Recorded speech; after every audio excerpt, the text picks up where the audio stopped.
यानंतरची बातमी ठाण्यामधून। ठाण्यामध्ये आज शाळांना सुट्टी जाहीर करण्यात आली आहे। पावसाच्या शक्यतेने प्रशासनाचा निर्णय आता जाहीर करण्यात आलाय। तर मुंबईमधल्या आजही शाळा आता सुरू राहणार आहेत, कारण ठाण्यामध्ये आज फक्त शाळांना सुट्टी देण्यात आलेली आहे। मुंबईमधल्या शाळा मात्र आजपासून सुरू राहणार आहेत।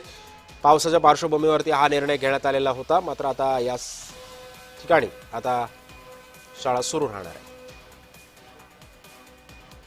ललिता, एकंदरीत पाहायचं झालं तर कालपासूनच पावसाने जोर पकडलेला पाहायला मिळतोय। मागील 2 ते 3 दिवसांपासून मोठ्या प्रमाणात पाऊस जो आहे तो ठाण्यावरती बरसलेला आहे। अनेक सकल भागांमध्ये पाणी साचलेलं आहे, त्यामुळे विद्यार्थ्यांची गैरसोय होऊ नये यामुळे जिल्हा प्रशासनाने ज्या शाळा आहेत या शाळांना सुट्टी तरी दिलेलीच आहे। मात्र काल दिवसभरामध्ये 109.18 मिलीमीटर पाऊस इतका पाऊस झालेला आहे।